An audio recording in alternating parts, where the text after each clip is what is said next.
बाबा की सभी मीठे प्यारे बच्चों का बहुत बहुत स्वागत है आज के सेशन में। आज का टॉपिक है समेटने की शक्ति। एक स्थान से दूसरे स्थान जब हम जाते हैं तो उसे विस्तार से कैसे समेट कर सकते हैं और उसको परिवर्तन कैसे कर सकते हैं, प्रकृति की हलचल को स्टॉप कैसे कर सकते हैं, कैसे समेटना है, तमोगुनी से सतोगुनी कैसे बन जाना है, वो है समेटने की शक्ति। और एक सेकंड में सर्व संकल्पों को बिंदु लगाना है, समेटने की शक्ति। आज हमारे साथ जो जो दो दिव्य आत्मा है वो है अंकुर भाई जी और दीपक भाई जी। अंकुर भाई जी हमारे साथ समेटने की शक्ति के बारे में विस्तार से चर्चा करेंगे और दीपक भाई जी जो क्वेश्चन एंड आंसर सेशन में हमें मार्गदर्शन करेंगे। ओम शांति। पहले तो आप सभी का आज की इस संध्याकालीन सभा में बहुत बहुत स्वागत है। संगम से सूर्यवंश इस विजन के साथ जो बच्चे हम पुरुषार्थ कर रहे हैं, बाबा हमें संगम पर एक श्रेष्ठ लक्ष्य देता है कि मैं तुम्हारे लिए एक बड़ी सुंदर दुनिया लेकर आया हूँ, नई दुनिया, सूर्यवंश साम्राज्य जिसके तुम अधिकारी हो। अब मुझसे अपना वो वर्षा ले लो। कल्प में एक बार वो मौका मिलता है जब भगवान भाग्य बांटता है, तो वो सारी विश्व की आत्माओं को अपना संदेश फैलाता है, लेकिन बहुत गिनी चुनी भाग्यशाली आत्माएं उसकी संदेश को समझ पाती हैं, पकड़ पाती हैं और उस दिशा में पुरुषार्थ कर पाती हैं। तो हम वो भाग्यशाली आत्माएं हैं जिनके सामने, जिनके पास वो मौका है कि अपना, बाबा 21 जन्मों का गारंटी करता है, 21 जन्मों का भविष्य वर्षा लेने की बात बाबा कहता है। और बाबा उसमें भी कहता है कि स्वर्ग में तो जो भी ब्राह्मण बन गया वो जाएगा ही जाएगा, लेकिन बाबा चाहता है कि मेरे बच्चे जो मुझसे पढ़ते हैं वो उसमें सर्वश्रेष्ठ ऊंच पद पाएं। तो हम सबका ये लक्ष्य है, हमेशा रहना ही चाहिए, इमर्ज रहना चाहिए कि हम बाबा से संपूर्ण वर्षा लेकर ही छोड़ेंगे। इसी उद्देश्य के साथ इस ग्रुप की रचना की गई है कि हम सबको संगम पर बाबा की याद के साथ साथ भविष्य, सतयुग की दुनिया, नई दुनिया, स्वर्ग, पैराडाइज, जन्नत, खुदा का बगीचा, उसकी स्मृति भी हमें कांस्टेंट रहे और उसमें मेरा क्या पद होने वाला है। क्योंकि बाबा कहता है जैसे लक्ष्य होगा वैसे लक्षण आएंगे, या वैसे लक्षण लाने का हम पुरुषार्थ करेंगे। तो हमें बाबा की याद के साथ अपने उस भविष्य स्वरूप की और उस भविष्य दुनिया की स्मृति भी सदा रहनी चाहिए। अगर मैं आप सबसे पूछूं, आज जो यहाँ पे उपस्थित है उसमें से कितनों को आज अपनी उस नई दुनिया की स्मृति 1 घंटा रही 24 घंटे में से? तो आप में से कौन कौन हाथ उठाएगा? कोई हाथ उठा के बताए कि आज पूरे दिन में जिसके लिए हम पुरुषार्थ कर रहे हैं, भविष्य प्रारब्ध के लिए, जो हमारी इस पढ़ाई का लक्ष्य है, बाप के साथ वर्षे की याद है, मन मना भव के साथ मध्य जी भव है, तो उस मध्य जी भव की स्मृति हमें कितना रही? एक ही घंटा किस किस को रही होगी, या 1 घंटा या उससे ज्यादा? वो प्लीज हाथ रेज कर सकता है?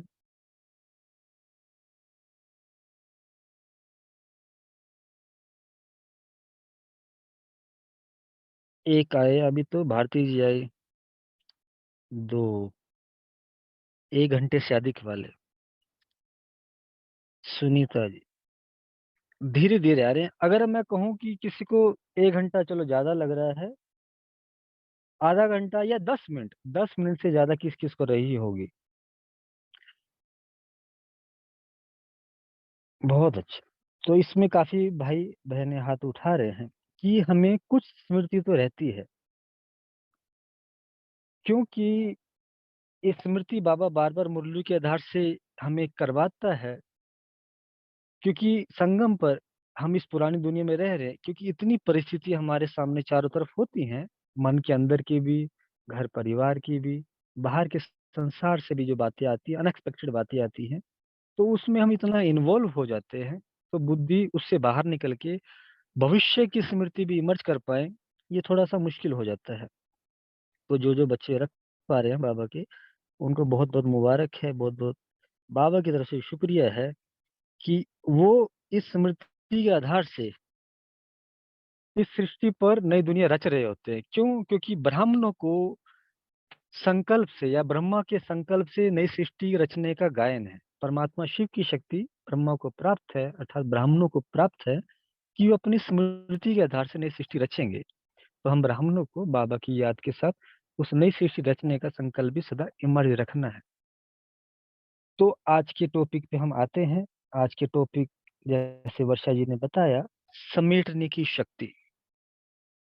समेटने की शक्ति हमारे जो राज्यों के कोर्स में जो चित्र में दिखाया जाता है, आप सबको मालूम होगा, आप सबने देखा होगा, समेटने की शक्ति के रूप में कि पेटी बंद होनी चाहिए हमारी। अब पेटी बंद किसकी? अब जब यात्रा पर जाते हैं तो अपने कपड़ों की पेटी बंद करके लेके जाते हैं। हम इस यात्रा पर हैं तो बाबा कहते हैं संगम पर जो तुम्हारी यात्रा है, इसमें तुम्हें अपने मन बुद्धि के संकल्पों की पेटी बंद रखनी है, माना पैक रखनी है, पैकअप।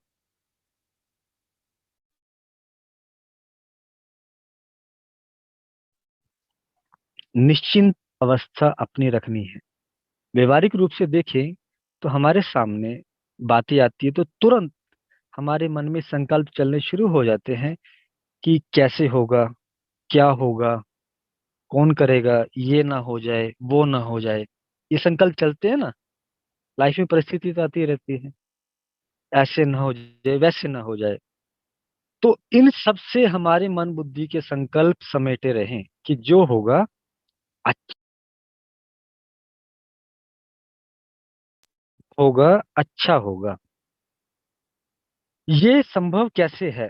जितना मन बुद्धि शक्तिशाली बनता जाएगा ये स्थिति नेचुरल होगी, लेकिन हमारे मन बुद्धि के संकल्प, मन मन के संकल्प, बुद्धि की स्मृतियां सदा शांचित रहे, हमारे संकल्प सदा समेटे हुए रहें, इसका अभ्यास हम सब करते भी हैं। और अभी हमें सीखना है कि समेटने की शक्ति के द्वारा हम इसके और सुंदर अभ्यास या सुंदर अनुभव कैसे कर सकते हैं। समेटने की शक्ति शांति के गुण से संबंधित रहती है। जब भी लाइफ में परिस्थिति आती है तो हमारी शांति भंग होती है, अशांत मन होता है जिसमें अनेक प्रकार के संकल्प चलते हैं। तो समेटने की शक्ति के द्वारा, या जितना हम उन बातों को समेट पाएंगे, क्या होगा, कैसे होगा, ये नहीं होगा, वो नहीं हो जाए, उतना मन शांत रहेगा। तो एक प्रकार से ये शक्ति, जो गुण हमारे गहने हैं, जिसको माया भिन्न भिन्न परिस्थितियों के द्वारा चुराने आई है, उसकी रक्षा करती है। तो ये शक्ति हमारे शांति के गुण की रक्षा करती है। जितना हम संकल्पों को समेट पाते हैं उतना हम शांतित अवस्था में रहते हैं, माना मैं अपने उस गहने की रक्षा कर लेती हूँ। तो समेटने की शक्ति, हमें किस किस बातों से अपने मन बुद्धि को समेटना है, किन किन बातों में हमारी बुद्धि का विस्तार हुआ होता है। एक तो बाबा कहता है, हम सब भी जानते हैं, एक तो हमारा अपने शरीर में बुद्धि फैली हुई होती है। तन की देखभाल भाव के लिए हमारी बुद्धि इसमें संकल्प चलते हैं कि कैसे इसको, शरीर को स्वस्थ रखना है, कैसे इसको मेंटेन करना है, मैनेज करना है। दूसरा, फिर हमारे संबंधों में हमारी स्मृतियां, हमारे संकल्प जाते हैं कि हाँ, अपने संबंधों को हमें निभाना है। किसी संबंधों में किसी को कुछ हो जाता है, उसकी लाइफ में कोई परेशानी है, तब भी हमारे संकल्प चलते हैं। हमारा जो कारोबार है, घर परिवार का या बिजनेस है, उसको चलाना हमें होता है, उसके बारे में हमारे संकल्प चलते हैं। समाज में जो हो रहा होता है उसके बारे में हमारे संकल्प चलते रहते हैं। प्रकृति की घटनाएं होती हैं, सर्दी गर्मी चलती है, इन सब विस्तार में हमारी बुद्धि फैली हुई होती है, जिसमें हमारी एनर्जी जा रही होती है। अब इन सब के विस्तार से अपनी बुद्धि को हमें समेटना है, जिसको बाबा कहा करता है एवर रेडी स्थिति। एवर रेडी कि तुम्हारा बुद्धि का लगाव किसी भी परिस्थिति में, किसी भी व्यक्ति में, इस तन में भी नहीं होना चाहिए। तुम्हारी बुद्धि सिमटी होनी चाहिए, एक मैं, एक बाबा, बस बाबा के साथ घर जाना है और घर जाके अपने राज्य में आना है। अगर मैं आप सबसे पूछूं कि चेकिंग के लिए कि हमारी बुद्धि कितनी सिमटी हुई है, अगर इसी क्षण बाबा आपके सामने इमर्ज होता है और बाबा कहते हैं बच्चे चलो घर चलते हैं, तो आप में से कितने उसी क्षण बाबा को हाँ जी कर पाएंगे बिना कोई संकल्प चलाए? बाबा आपके सामने इमर्ज है, बाबा कहते हैं चलिए बच्चे, चलो बच्चे घर चलना है।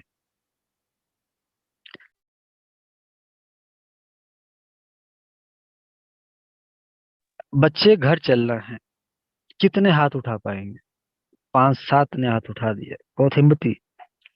अब आप बताएं कि क्या ये संकल्प हम बाबा के सामने नहीं रखेंगे कि बाबा अभी तो संगम 15 साल का पड़ा हुआ है, अभी तो संगम 10 साल का पड़ा हुआ है, अभी तो संगम 5 साल का, अभी 5 साल तो होने चाहिए, अभी तो मुझे थोड़ा संपन्न बनना है। अच्छा ये संकल्प भी चल सकते हैं कि बाबा अच्छा थोड़ा सा काम पेंडिंग है, इसको मैं करके आती हूँ। ये संकल्प तो चल सकते हैं ना कि अच्छा एक बहुत अच्छा बच्चा है, बहुत विशेष महारथी है, उसको भी पूछ लेता हूँ वो भी चलने को रेडी है क्या, उसको तो साथ लेके चलना चाहिए, नहीं वो अकेला रह जाएगा। मम्मा के बारे में हम सुना करते थे, बाबा ने जो कह दिया, मम्मा का एक ही शब्द होता था, हाँ जी बाबा।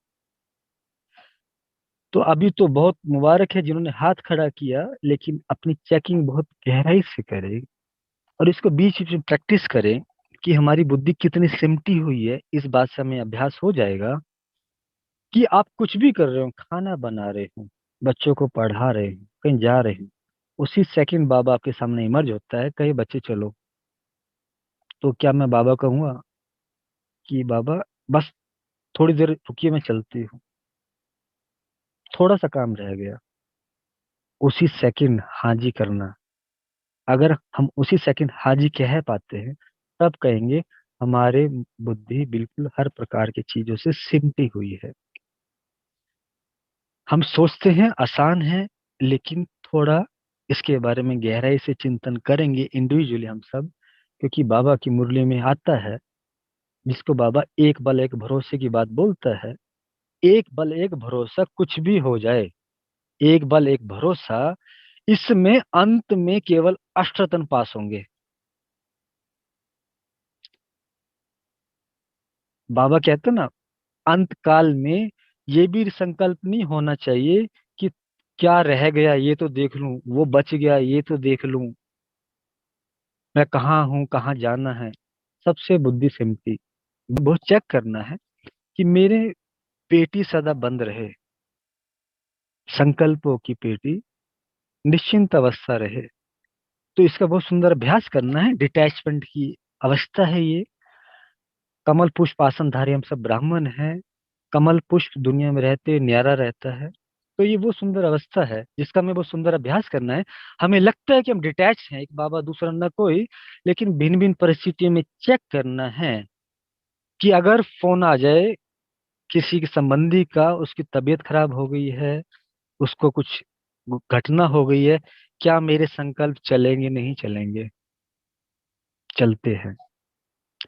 तो भल हमें उनका केयर करना है, लेकिन जिनके साथ हमारी अटैचमेंट होती है, लगाव होता है बुद्धि का, उनके बारे में चलते हैं। नहीं तो दुनिया में कितनों को कितना कुछ होता है, हमारे कहाँ संकल्प चलते हैं।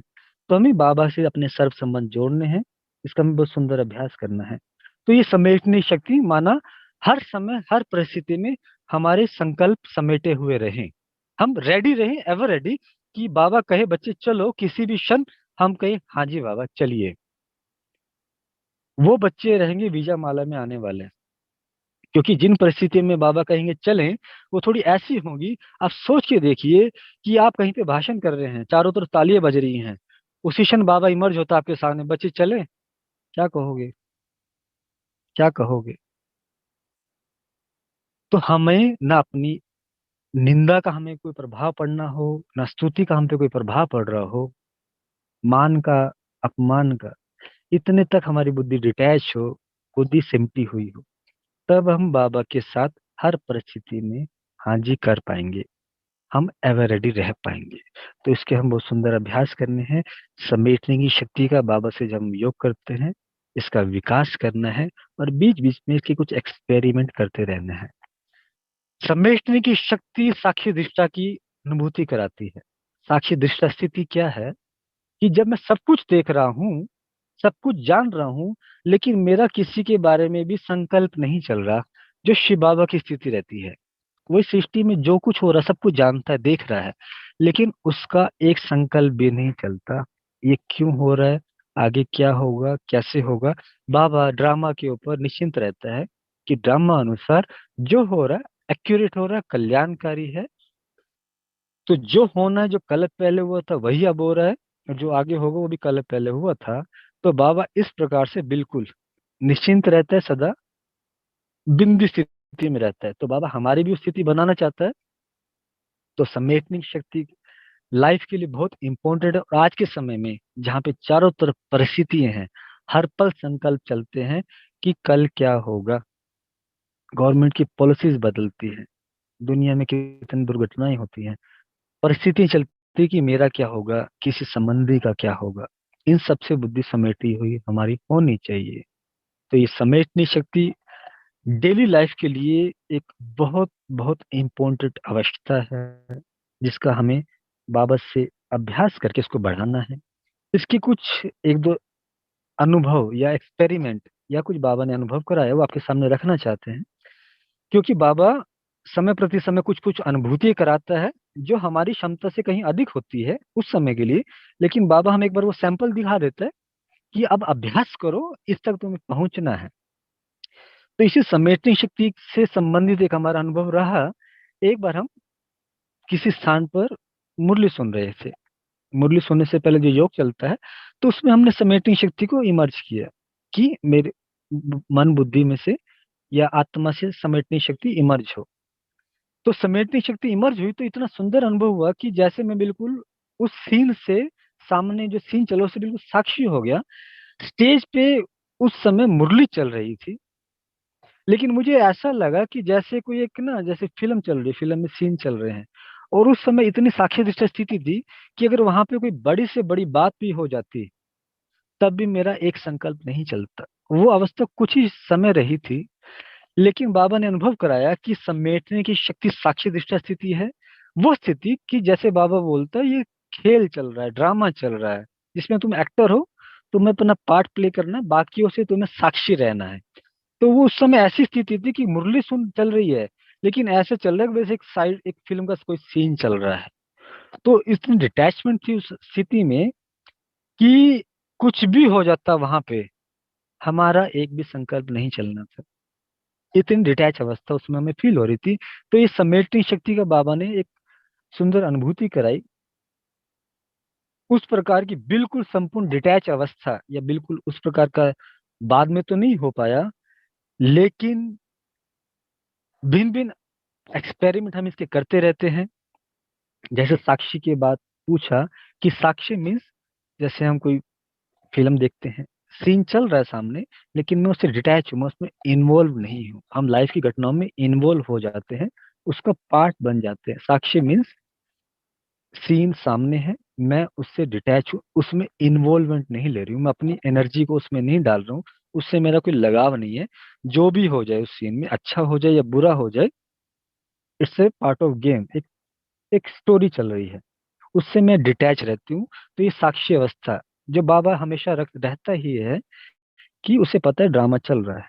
तो समेटनी शक्ति का एक दूसरा अनुभव आपके सामने रखते हैं जो हमने प्रैक्टिकल अपनी लाइफ की परिस्थिति में यूज किया था। कि एक भाई के साथ हमारी सेवा थी, सेवाओं पे हमें रहना होता था उनके साथ, और उस भाई के संस्कार बहुत कड़े थे, बहुत कड़े। हम समझते हैं हम सबकी लाइफ में कोई ना कोई ऐसा व्यक्ति होता है जो हमारे लिए परीक्षा पेपर होता है। तो उस भाई को कुछ भी कह लो, हम वैसे भी बड़ा युक्ति से चलने का प्रयास करते ही हैं, हर चीज टाइम से करते हैं, समय पे, लेकिन फिर भी हल्क कोई भी बात कह दो, कोई भी बात कह दो, उसे कमेंट करना है, उसे क्रिटिसाइज करना है, उसे रिएक्ट करना है। जैसे कहते हैं ना, क्रोध के संस्कार, ईगो के संस्कार, बहुत कड़े संस्कार। अब ऐसे व्यक्ति के साथ रहना है, हमेशा रहना है, हमेशा सेवाओं पे रहना है। तो अब कैसे करें। कभी कभी तो स्थिति भी बड़ी बिल्कुल डाउन भी हो जाती थी।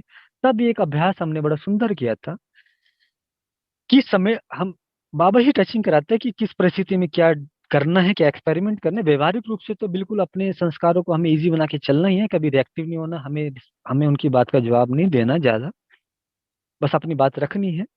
लेकिन हमें भी रिएक्टिव मोड में नहीं जाना, ये तो बाबा ने सिखाया ही। लेकिन अब रहना है, रहना मुश्किल होता जा रहा है, तो क्या करें? तो फिर बाबा जिसको योग के प्रयोग बोलते हैं, तो हमने बस 1-2 मिनट के लिए वो अभ्यास किया था। उसको कई बार किया हमने, उससे काफी बार रिजल्ट हमें मिलते रहे कि समेटने शक्ति को हमने इमर्ज किया। आत्मा से समेटने शक्ति एक सितारा बन के आ रही है, और वो वहां से निकल के, वो मान लीजिए उस भाई का डिस्टेंस मुझसे 1 किलोमीटर दूर है, मैं जानता हूँ वहां बैठा है, उस कमरे में बैठा हुआ है, ये ही रोड उसके थ्रू जाती है। तो मैंने फील किया कि एक सितारा समेटने शक्ति ऐसे से बिल्कुल रोड के थ्रू होती जा रही है, और बिल्कुल उसके सामने पहुंच के उसकी आत्मा इमर्ज है, और उसके सामने से उस आत्मा के अंदर चली गई है, और डीप अंदर चली गई है। अब यकीन मानिए, उसके बाद उस भाई के संस्कार इतने सॉफ्ट हो गए। इसका हमें जो आंसर आया बाबा से, क्या हुआ, उसने उसके ऊपर जो ईगो के संस्कार, क्रोध के संस्कार फैले हुए थे, जिसकी एनर्जी इमर्ज थी, उसको उसने समेट दिया। तो जब विकारों की एनर्जी बुद्धि पे से समेट ली जाएगी, मन से समेट ली जाएगी, तो आत्मा तो बिल्कुल सुंदर है, प्योर है, पीसफुल है, लविंग है।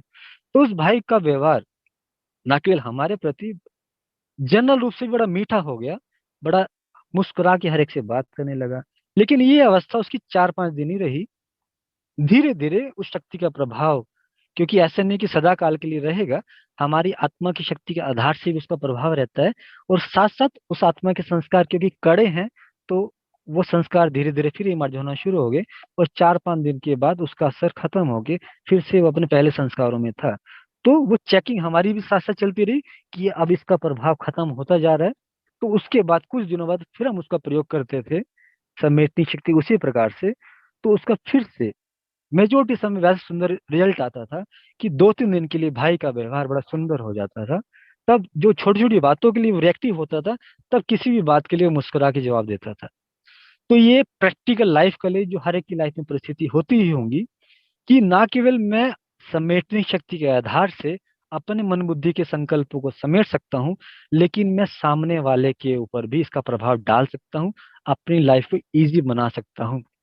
दूसरों के ऊपर जो विकारों का प्रभाव छाया हुआ है, उसको भी ये समेटने शक्ति उसको भी समेट देगी। माना जो इमर्ज है, वो फैली हुई है, विकारों का प्रभाव उस पर चढ़ा हुआ है, उसका पेटी बंद वो कर देगी, ताकि वो अपने ओरिजिनल संस्कारों के साथ अपनी एक्टिविटी में आ सके। तो ये बहुत सुंदर अनुभव रहे हमारे। तो ये 1-2 अनुभव हमारे साथ रहे, बाकी भी इसके हम बहुत सुंदर अभ्यास कर सकते हैं, ना केवल अपने प्रति या इंडिविजुअल किसी दूसरे के प्रति। इसके हम वातावरण में फैला के, अगर हमें लगता है कि जैसे हमारे घर परिवार में या सोसाइटी में कुछ ऐसी एक्टिविटीज चल रही हैं जो जो राइट नहीं है या जो नहीं होनी चाहिए, तब भी हम इसके एक्सपेरिमेंट कर सकते हैं। पहले एक्सपेरिमेंट खुद पे करें, 1-2 पे करें, क्योंकि ईश्वरीय शक्ति है, हर एक का फायदा ही करती है, नुकसान किसी का नहीं करती। क्योंकि लॉ ऑफ कर्म तो हर जगह एप्लीकेबल होता है, चाहे हम बोल के करें या स्थूल कर्मेंद्र से करें, या इन सूक्ष्म शक्तियों के द्वारा अभ्यास कुछ करें। अगर हम किसी का बुरा करते हैं, वैसे तो शक्तियों के द्वारा बुरा नहीं होगा इनका, क्योंकि ये परमात्म शक्ति है। लेकिन अगर हम किसी को बुरा चाहते हैं, तो भले कितना भी सूक्ष्म तरीके अपनाएं, लॉ ऑफ कर्म के अनुसार हमें उसका रिटर्न मिलना ही होता है। तो हम अपनी सोसाइटी में भी समेटने की शक्ति फैला के, ताकि मान लीजिए अगर कोई ऐसी एनर्जी सोसाइटी में या अपने मोहल्ले में कैसी फैली हुई है कि जो अनवांटेड हो है, तो उसका भी पेटी ये बंद कर दे। और माना ऐसे वायुमंडल में कई बार वो बातचीत अपना रखना संभव नहीं हो पाता, तो जब वो एनर्जी समेट ली जाती है, तब हम उन सबके बीच में जाके बात रखी जा सकती है, क्योंकि ये सदा काल के लिए चीज समाप्त नहीं करेगी, लेकिन हाँ कुछ समय के लिए उसको समेट देगी। तब उसके बाद हम व्यवहारिक रूप से या अपनी जो भी बात हम सबके सामने रख सकते हैं, उसका सोल्यूशन निकाल सकते हैं। तो ये आपके सामने समेटने की शक्ति का कुछ व्यवहारिक प्रयोग, कुछ अनुभव और कुछ इसके एक्सपेरिमेंट आपके सामने रखे गए। बाकी जितना सुंदर हम सब अभ्यास करेंगे, क्योंकि इसका 1-2 इस्तेमाल तो नहीं है, अनंत इस्तेमाल है। बाबा इन शक्तियों का इस त्रिलोक की सर्वोच्च शक्ति कहता है। इस विश्व में कोई ऐसी परिस्थिति नहीं है जिसपे ये विजय ना प्राप्त करा पाए सेकंडों में। बस हम सबके अलग अलग संस्कार हैं, अलग अलग सोचने का तरीका है, तो अनुभव भी सबके अलग अलग रहेंगे। बस हम सबसे एक रिक्वेस्ट करेंगे कि इसको स्मृति में लाएं, इसके भिन्न भिन्न एक्सपेरिमेंट करें, अपने ऊपर करें, अपने मन बुद्धि पे करें, अपनी फैमिली पे करें, फैमिली में जो समस्याएं उन पे करें, तो आप इसका सुंदर अनुभव पाएंगे, आपकी लाइफ बड़ा सुंदर बनेगी। बाबा का साथ तो हम लेते ही हैं, लेकिन बाबा से जो हमें मिला है उसको भी हम अथॉरिटी से यूज करके अपने लाइफ को भी बेहतर बनाएं, ताकि जैसे हर माँ बाप चाहता है कि बच्चे बड़े हो गए हैं तो वो अपना कारोबार खुद संभालें। जब हम छोटे रहते हैं तब माँ बाप को कहते हैं कि मम्मी पापा आप ये काम कर दो, लाइफ में कोई परिस्थिति आती है तो कहते हैं पापा आप देख लो। लेकिन जैसे जैसे हम बड़े होते चले जाते हैं तो माँ बाप चाहते हैं कि बच्चे अपनी लाइफ को खुद हैंडल करें, खुद अपनी चीजों को फेस करें। तो बाबा भी चाहते हैं कि बाबा से हमें जो ज्ञान मिला है, वरदान मिले, जो शक्तियां मिली हैं, तो हम उसको यूज करना सीखें और इंडिविजुअली लेवल पे उन अपनी लाइफ की परिस्थितियों को खुद हैंडल करें और अपने आसपास के लोगों को, परिवार को, समाज को, सबको हम खुद उसकी प्राप्त शक्तियों से उसकी मदद सबको पहुंचाए। तो ये बाबा की भी आस है कि बच्चे अब बड़े होके इन अभ्यास को बढ़ाएं, ताकि बाबा उन बच्चों को विश्व के सामने प्रत्यक्ष कर पाए कि ये मैं सर्वशक्तिमान हूँ, ये मेरे बच्चे मास्टर ऑल माइटी अथॉरिटी है, ये विश्व का राज्य चलाने के लिए सक्षम है। और बाबा ऐसे बच्चों को अपना इस विश्व का राज्य कारोबार सौंप के निश्चिंत होके वापस जा पाएंगे। तो ऐसी हमारी शुभ भावना है कि हम सब इसका अभ्यास करेंगे और अपने जीवन को बेहतर बनाएंगे। ओम शांति। मेरे 2 क्वेश्चन थे।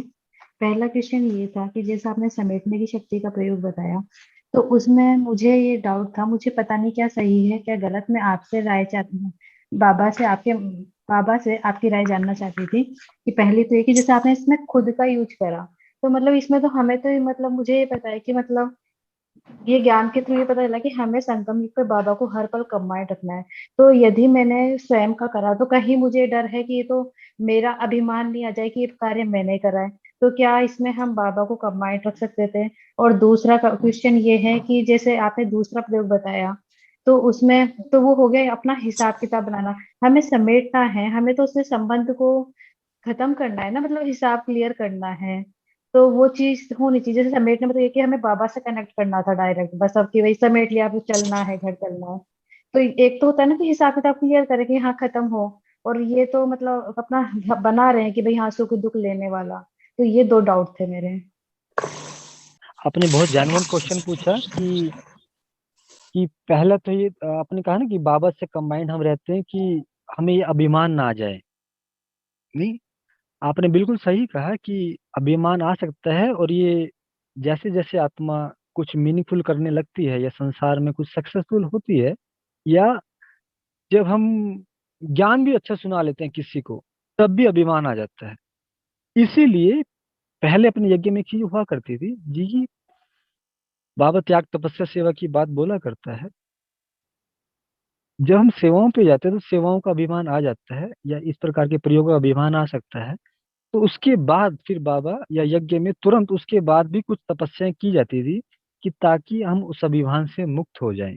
आत्मा जितनी जितनी शक्तिशाली होती चली जाएगी, उतना उतना उसमें से अभिमान का पोषण कम होता चला जाएगा, क्योंकि एक ही चीज रहेगी, या देह अभिमान रहेगा या देही अभिमानी रहेगी, स्थिति रहेगी।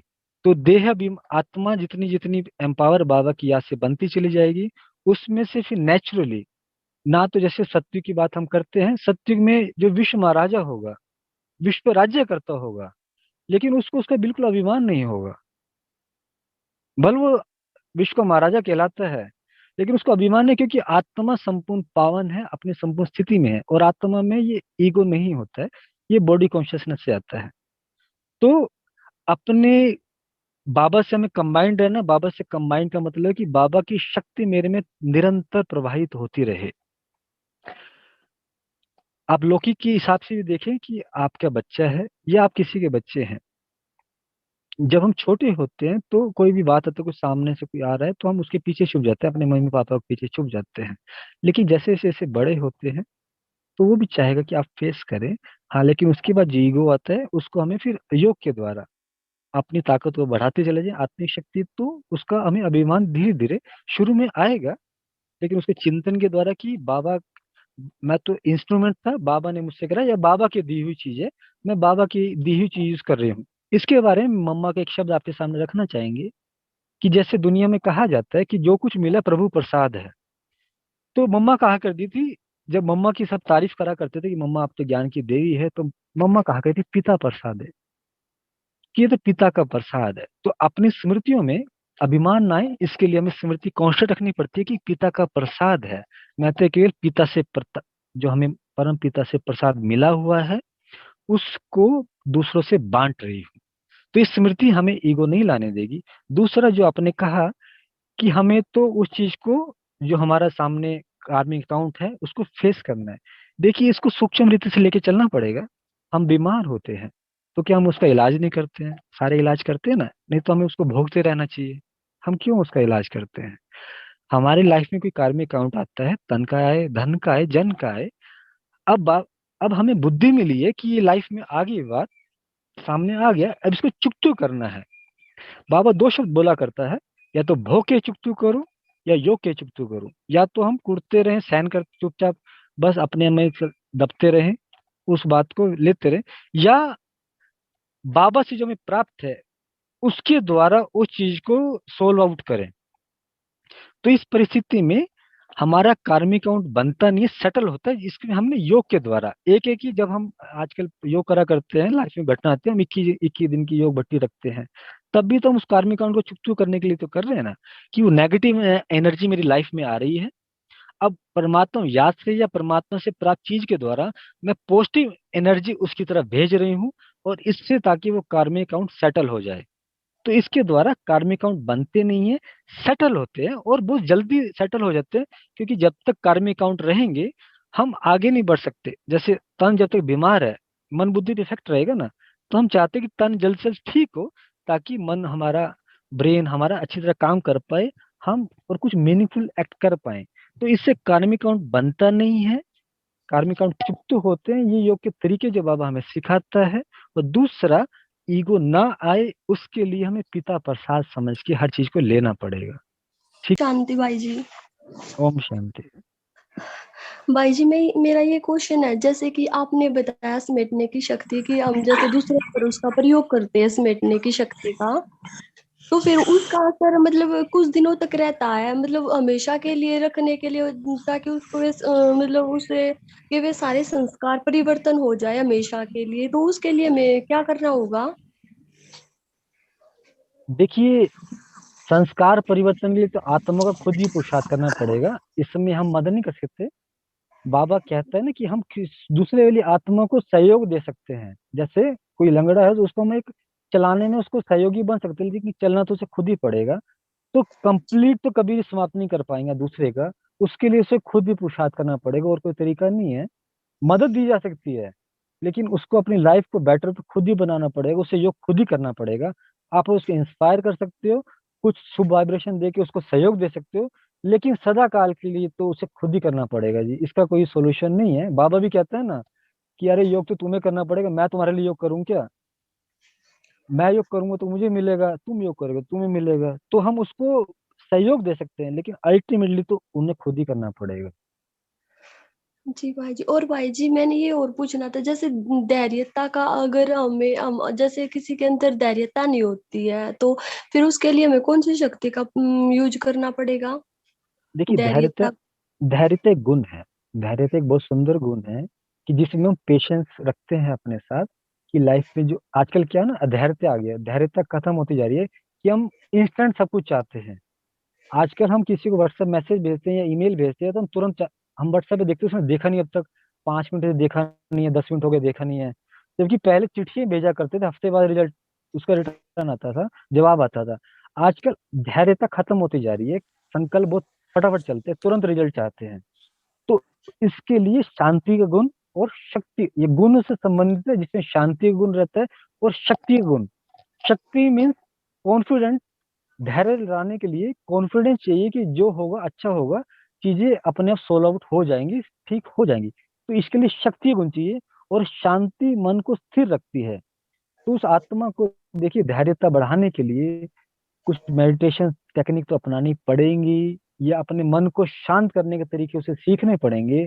जिनके मन शांत नहीं रहते, या आजकल तो मेजोरिटी के नहीं रहते, उनमें धैर्यता नहीं होती। एक दो की प्रॉब्लम नहीं है, ये आजकल संसार में मेजोरिटी का इशू है।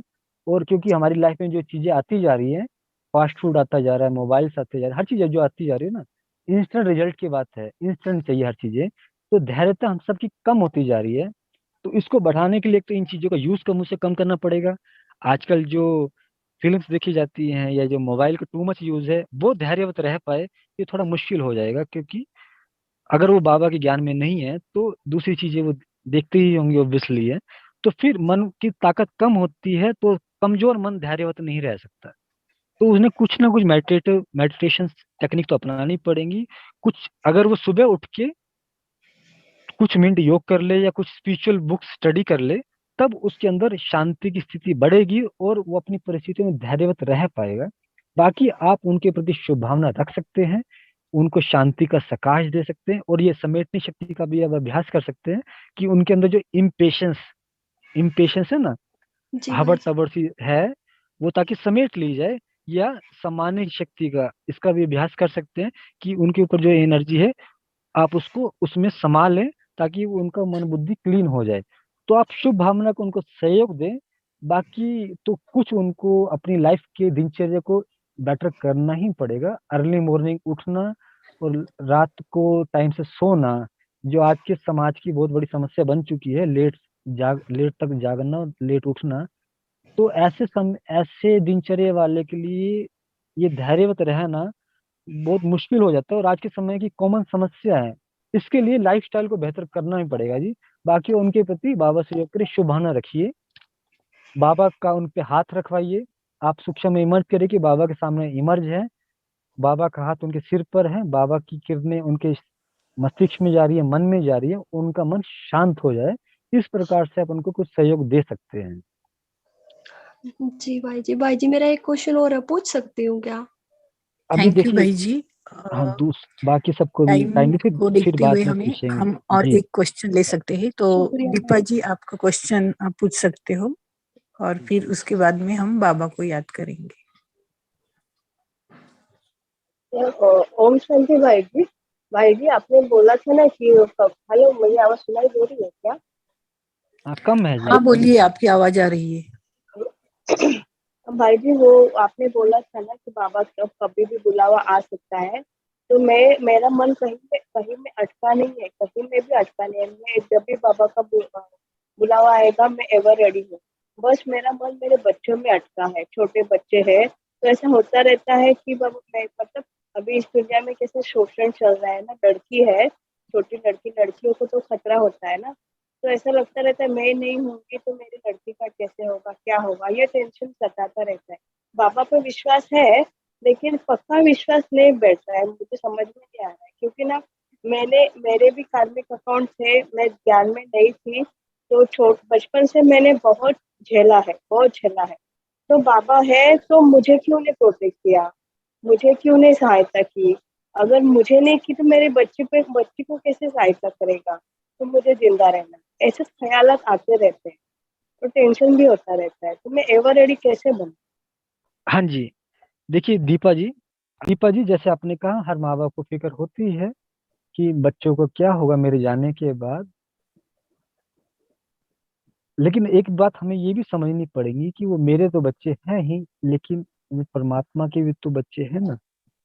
तो क्या उसको फिक्र नहीं है उनकी? परमात्मा को फिक्र इन द सेंस कि उनका सदा ख्याल तो परमात्मा ही रखता है, हमारा ख्याल भी परमात्मा रखता है। तो इस बारे में हाँ निश्चित इस लेकिन बारे में भाई जी निश्चित लेकिन भाई जी मुझे ऐसा लगता है कि मेरा ख्याल नहीं रखा गया था परमात्मा ने। क्योंकि मेरी माँ चल बसी थी, उसने सुसाइड किया था मेरी माँ ने। तो मेरी सौतेली माँ आई थी, तो मेरा नहीं ख्याल रखा था परमात्मा नहीं, ने। देखिए ख्याल रखा तभी तो आप बाबा के ज्ञान में आ गए हैं ना। अगर हाँ लाइफ अभी में अभी अभी मुझे पता चल रहा है कि वो सब जो घटा तो था वो ये क्यों घटा था, वो तो पता अभी तो चला। आप लेकिन मैं कितना दर्द से गुजरी हूँ मुझे पता है। तो मेरी बच्ची मतलब हाँ देखिए दीपा जी, इसको थोड़ा ध्यान से इसके बारे में प्रैक्टिकल रीति समझने का प्रयास करें कि बाबा कहते हैं, और हमारे पास बाबा के बच्चों के पास ज्ञान है कि कलयुग चल रहा है, घोर कलयुग में हर एक की लाइफ में ऐसे ही संसार में बाबा एक बात बोला करता है इस दुनिया में एक भी व्यक्ति ऐसा नहीं हो सकता जिसको दुख ना हो। कोई ना कोई दुख हर एक के साथ लगा हुआ है। तो ऐसा नहीं कि आपके जीवन में दुख आया, हमारे जीवन में भी बहुत दुख आए, और हर एक की लाइफ में, क्योंकि ये घोर कलयुग का समय है, सृष्टि के अंत का समय है। ना केवल यहाँ पे, इस दुनिया के किसी भी देश का हो, किसी भी कोने का हो, ऐसी कोई भी आत्मा हो नहीं सकती कि जिसके जीवन में कोई ना कोई दुख ना हो, या जिसने इस जीवन में दुख फेस ना किया हो। तो ऐसा संभव नहीं है कि कोई दुख नहीं भोग रहा आज के समय में। तो दीपक जी, केवल आपके साथ बात नहीं है, ये सृष्टि की हर आत्मा के साथ बात है, क्योंकि सबके ऊपर विकर्मों का बोझ है। जाने अनजाने पिछले अनेक जन्मों से, बाबा 63 जन्म कहता ही है, हमने अनेक विकर्म किए हैं, पाप कर्म किए हैं।